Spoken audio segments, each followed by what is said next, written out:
আসসালামু আলাইকুম রহমতুল্লাহি অবরকাতুহ।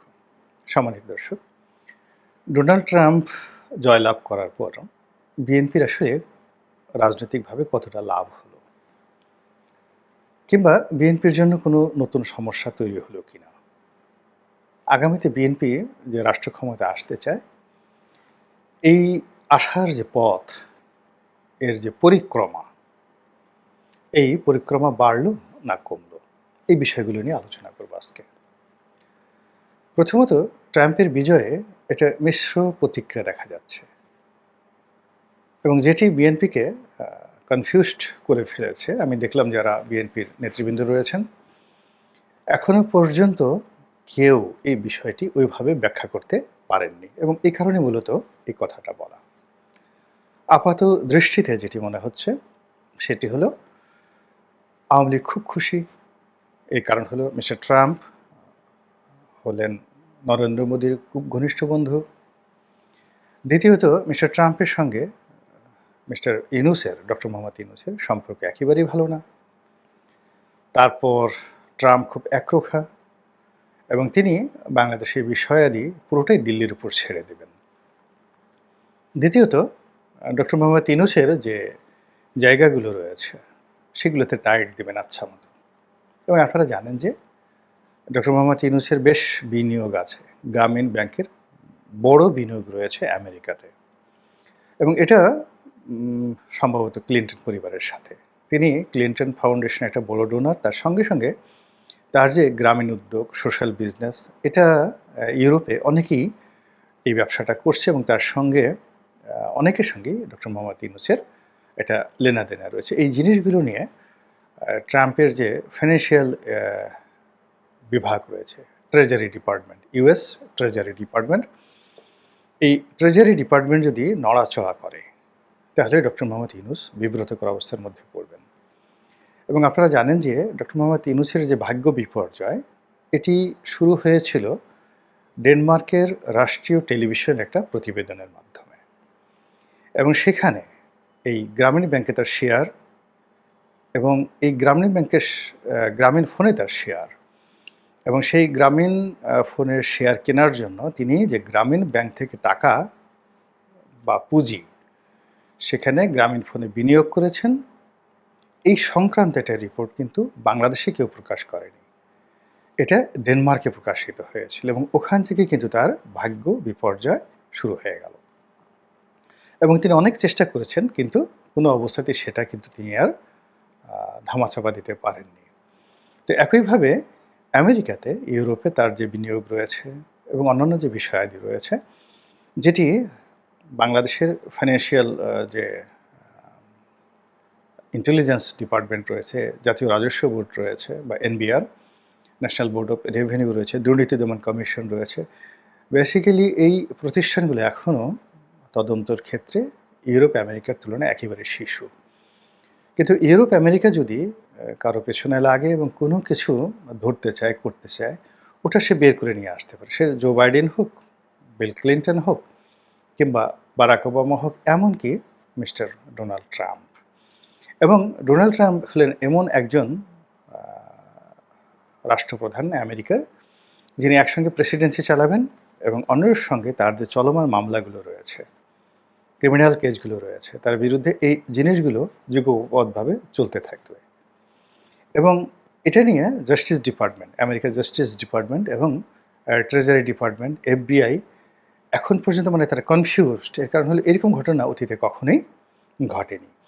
এর আগে বিল ক্লিন্টনকে নিয়ে এরকম ঘটনা ঘটেছিল, সেটা সেই মনিকা লিওনিস্কির সঙ্গে তার যে অবৈধ সম্পর্ক, এটা নিয়ে একটা তদন্ত হয়েছিল। ইটস এ ক্রিমিনাল অফেন্স, এবং সেবার একেবারে ইমপিচমেন্টের দ্বার প্রান্তে গিয়ে উনি ফিরে এসেছিলেন।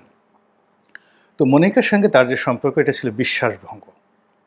কিন্তু তার চেয়েও আরও গুরুতর অভিযোগ, একজন পর্ণতারকা, তো তার সঙ্গে তার যে অবৈধ সম্পর্ক, যৌন সম্পর্ক, সেটা অস্বীকার করা এবং তার মুখ বন্ধ করার জন্য ঘুষ দেওয়া, এবং তৎপরবর্তী যে ঘটনাগুলো সেগুলো নিয়ে তদন্ত চলছে, এবং এই জন্য উনি জেলও খেটেছেন। তো যাই হোক, এখন এই বিষয়গুলো নিয়ে যদি আপনি চিন্তা ভাবনা করেন, তাহলে আমরা মিস্টার ডোনাল্ড ট্রাম্পকে যেটা দেখতে পাচ্ছি একটা অদ্ভুত একটা শাসন ব্যবস্থা তিনি হাতে নিয়েছেন এবং এই কাজগুলো তিনি করবেন। তো যা হোক, তার বিরুদ্ধে বাইডেন প্রশাসন সর্বশক্তি নিয়োগ করেছিল। তারপর আমেরিকার যারা এলিট সোসাইটি, নাকুচু শিক্ষিত লোকজন, ভদ্রজন, তো তারা কখনোই এই ডোনাল্ড ট্রাম্পের মতো এরকম একজন উন্নাসিক, তারপরে অহংকারী, উদ্ধত, জেদি এরকম একজন মানুষ রাষ্ট্র ক্ষমতায় আসুক, তারা সেটা চায়নি। তো ফলে তাকে লিগ্যালি, আইনগতভাবে তাকে বিরত রাখার জন্য পুরো 4টি বছর চেষ্টা করার পরও তিনি সেই সব যুদ্ধে তিনি জয়ী হয়েছেন এবং তিনি প্রেসিডেন্ট হয়েছেন। তো কাজেই তিনি যদি কাউকে ভালোবাসেন, সেটা যেভাবে একটা অর্থবহ হয়ে দাঁড়ায়, তদ্রূপ তিনি যদি কাউকে ঘৃণা করেন, তারপরে কাউকে টার্গেট করেন, কারো ক্ষতি করতে চান, সেটাও কিন্তু আগামীতে একটা সমস্যা হয়ে দেখা দেয়। এবং এই কারণে কি হচ্ছে, আওয়ামী লীগের সঙ্গে তাদের সম্পর্ক, নরেন্দ্র মোদীর সঙ্গে তার সম্পর্ক এবং ডক্টর মোহাম্মদ ইউনূসের সঙ্গে তার যে খারাপ সম্পর্ক, এগুলো নিয়ে খুব আলাপ আলোচনা হচ্ছে। এবং আলোচনার এই পর্যায়ে কেউ ভুলেও বিএনপির নাম নিচ্ছে না। বিএনপি কি লাভবান হবে, একথা কেউ বলছে না, বা বিএনপির যে ক্ষতি হবে একথাও কেউ বলছে না। বরং সবাই এখন যেটা বলার চেষ্টা করছেন যে ডক্টর মোহাম্মদ ইউনূস থাকবেন, যদি না থাকেন তাহলে কে আসবেন, এবং এখানে নানা রকম বিকল্প বলা হচ্ছে। কিন্তু বিকল্প হিসেবে ইমিডিয়েটলি একটা ইলেকশন হবে, বিএনপি লাভবান হবে, বিএনপি ক্ষমতায় আসবে, এই কথাগুলো কিন্তু কেউ আলোচনা করছেন না। তো আজকে আমি যেটা বলবো সেটা হলো যে এই ডোনাল্ড ট্রাম্প হওয়ার পর নাটকীয়ভাবে বিএনপির কপাল বা তকদির খুলে যেতে পারে, যদি ডক্টর মোহাম্মদ ইউনূস বাঁচতে চান, নিজেকে নিরাপদ রাখতে চান এবং সত্যিকার অর্থে তার যারা প্রতিপক্ষ তাদেরকে একটি রাজনৈতিক শিক্ষা দিতে চান, তাহলে তিনি এবং তার যারা উপদেষ্টা মণ্ডলী যে বিষয়গুলো অঙ্ক কষে বের করবেন, সেটি হলো আমাদের দেশের অভ্যন্তরীণ বিষয়, যেটির 99% আমরা নিজেরা নির্ধারণ করি। অর্থাৎ বাংলাদেশের যদি জনগণকে শান্ত রাখা যায়, তাহলে এই ইউনূসের ক্ষমতা প্রলম্বিত হবে। কিংবা ইউনূস সাহেব 2 বছর, 3 বছর, 5 বছর পর যদি ক্ষমতা হস্তান্তর করতে চান, তাহলে সেক্ষেত্রে কি হবে, একটা শান্তিপূর্ণ ক্ষমতা হস্তান্তর প্রক্রিয়া হবে এবং তিনি সম্মানজনকভাবে যেতে পারবেন। আর এই কাজ করার জন্য তাকে সাহায্য করতে পারে একমাত্র বিএনপি।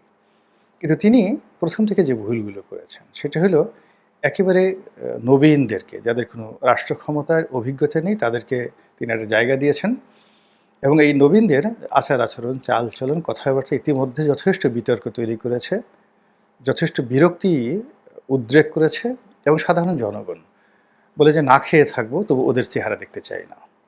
এরকম কিছু মানুষ ডক্টর ইউনূসের নাম করে সম্মুখ সারিতে চলে আসে, যাদেরকে জনগণ পছন্দ করছে না।